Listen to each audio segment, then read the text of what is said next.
स्वागत है दोस्तों। आज के मुख्य समाचार में आज देश और दुनिया से कई अहम और बड़ी खबर आ रही है। बात करेंगे हर खबर पर विस्तार से। वोटिंग के दौरान हुई गड़बड़ी को लेकर अखिलेश यादव ने प्रशासन और भाजपा पर लगाया बड़ा आरोप, कहा बूथों को लूट रहे हैं इनके लोग। इसी के साथ अगली बड़ी खबर में आपको बताएंगे। मणिपुर जल रहा है और पीएम मोदी एक फर्जी फिल्म का प्रचार कर रहे हैं। केरल स्टोरी को लेकर ओवैसी का बड़ा हमला, एक और बड़ी अपडेट। मल्लिकार्जुन खड़गे की हत्या की साजिश बताएंगे पूरी अपडेट। वहीं अगली बड़ी खबर में आपको बताएंगे विपक्षी दलों को एक साथ लाने में भूमिका निभाऊंगा। 2024 के लोकसभा चुनाव पर एनसीपी चीफ शरद पवार का बड़ा बयान। दोस्तों, अगर आप भी चाहते हैं कि देश से नफरत और नफरत की राजनीति का खात्मा हो तो इस चैनल को सब्सक्राइब करें, वीडियो को लाइक और शेयर जरूर करें। तो चलिए देख लेते हैं आज की पहली बड़ी खबर। वोटिंग के दौरान हुई गड़बड़ी को लेकर अखिलेश यादव ने प्रशासन और भाजपा पर लगाया बड़ा आरोप, कहा बूथों को लूट रहे हैं इनके लोग। दरअसल दोस्तों,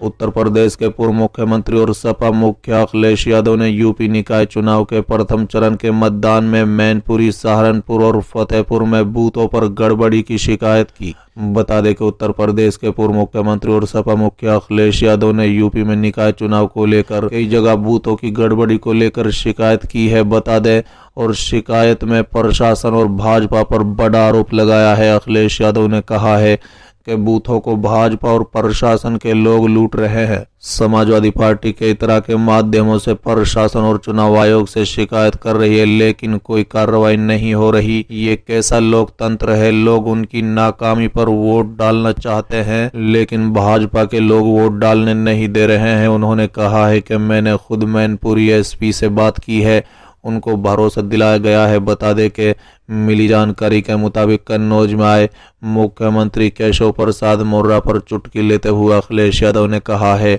कि जो अपनी जनसभा की सीट नहीं भर पाए वो क्या जीतेंगे। केशव मौर्य मेरी कुंडली की बात कर रहे थे, वो मुख्यमंत्री की कुंडली देखेंगे तो उनको अभी स्टूल मंत्री बनाया था, फिर व्हील चेयर मंत्री बना दिया जाएगा। कन्नौज में लोकसभा चुनाव लड़ने के सवाल पर उन्होंने कहा है कि कन्नौज में 3 लाख वोटों से इस बार हराएंगे। मीडिया वालों, इस बयान को संभाल कर रख लेना।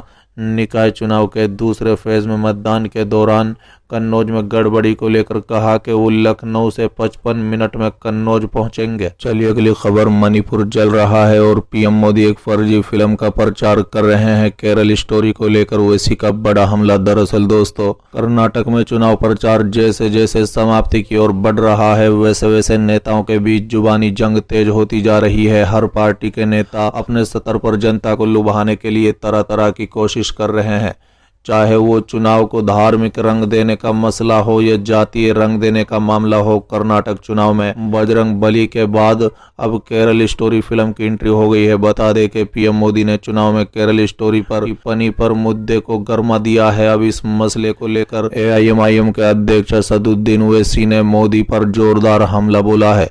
बता दें कि ऑल इंडिया मजलिस इत्तेहादुल मुस्लिमीन के अध्यक्ष असदुद्दीन ओवैसी ने शनिवार को आरोप लगाया कि प्रधानमंत्री नरेंद्र मोदी ने कर्नाटक में चुनावी फायदे के लिए द केरल स्टोरी विवाद में दखल दिया। ओवैसी ने कहा है कि पीएम मोदी को कर्नाटक विधानसभा चुनाव जीतने के लिए झूठ और प्रोपेगेंडा पर आधारित फिल्म द केरल स्टोरी पर भरोसा करना पड़ा। वो एक फर्जी फिल्म का प्रचार कर रहे हैं ऐसे समय में जब जम्मू कश्मीर में भारतीय सेना के 5 जवान मारे गए हैं और मणिपुर आग में जल रहा है। बता दें कि असदुद्दीन ओवैसी ने कहा है कि द केरल स्टोरी झूठी फिल्म है। हमारा बुर्का दिखाकर और लोगों के बीच भ्रम फैलाकर सिर्फ पैसा कमाना चाहते हैं ये लोग। उन्होंने कहा है कि प्रधानमंत्री देश में नफरत फैलाने की कोशिश कर रहे हैं। पीएम सिर्फ चुनाव जीतने के लिए इतना नीचे गिर गए हैं, वो हमें कौन सी सजा देना चाह रहे हैं। ओवैसी ने कहा है कि सिर्फ भाषण मत करो और पाकिस्तान को रोको कि वो आकर हमारे सैनिकों को न मार पाए। ओवैसी ने तंज करते हुए कहा है कि प्रधानमंत्री राष्ट्रवाद पर केवल चुनाव में भाषण देते हैं, लेकिन हमारे सैनिक मरते हैं तब चुप रहते हैं। दोस्तों, दरअसल मोदी ने कर्नाटक की रैली में जनसभा को संबोधित करते हुए कहा था कि केरल स्टोरी का विरोध कुछ लोग इसलिए कर रहे हैं क्योंकि इसमें आतंकी साजिश का खुलासा हुआ है। चलिए अगली खबर, मल्लिकार्जुन खड़गे की हत्या की साजिश बताएंगे पूरी जानकारी। दरअसल दोस्तों, कर्नाटक विधानसभा चुनाव की तारीख नजदीक आ चुकी है। चुनावी मैदान पर भाजपा और कांग्रेस अपना पूरा जोर लगाती नजर आ रही है। इसी बीच सियासी आरोप प्रत्यारोप का दौर शुरू हो चुका है। बता दें कि कांग्रेस की ओर से आरोप लगाया गया है कि भाजपा कांग्रेस अध्यक्ष मल्लिकार्जुन खड़गे और उनके परिवार को खत्म करने की साजिश रच रही है।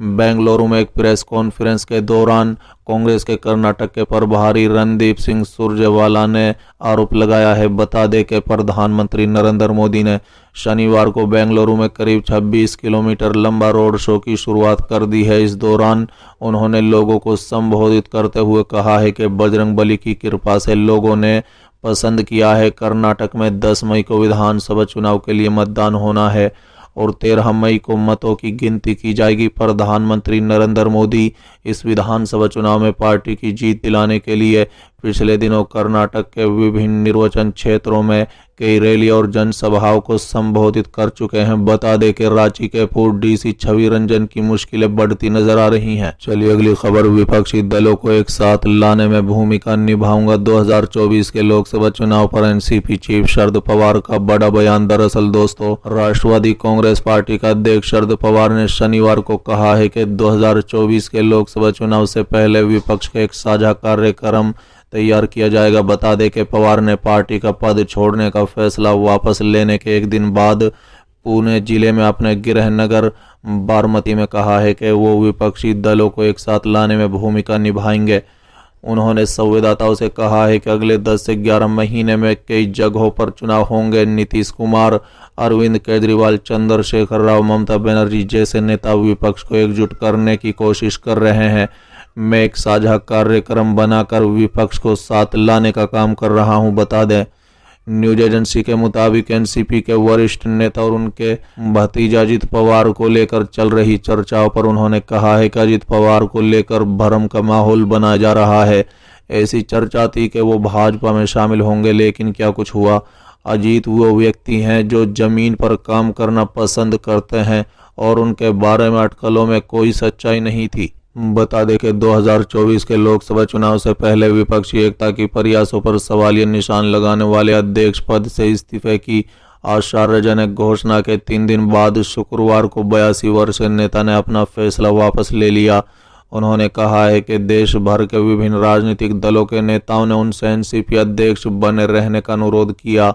वो अपने सहयोगी और पार्टी कार्यकर्ताओं की भावनाओं का अपमान नहीं कर सकते, जो इस बात पर जोर दे रहे थे कि वो अपना फैसला वापस लें। चलिए अगली खबर, पहलवानों के समर्थन में पीपली टोल पर किसान और खापों की महापंचायत 8 को जंतर मंतर पर होंगे रवाना। दरअसल दोस्तों, दिल्ली के जंतर मंतर पर कुश्ती फेडरेशन के चीफ बृजभूषण शरण की गिरफ्तारी के लिए पहलवानों का धरना लगातार जारी है और पहलवानों के समर्थन में अलग अलग राजनीतिक और गैर राजनीतिक दल सामने आ रहे हैं। बता दें कि सोनीपत के खरखोदा में पीपली टोल पर किसानों की एक महापंचायत का आयोजन किया गया, जिसमें फैसला लिया गया है कि पंजाब, हरियाणा और उत्तर प्रदेश के हजारों किसानों के साथ 8 मई को दिल्ली कूच करेंगे ताकि पहलवानों के धरने को पुरजोर समर्थन मिल सके।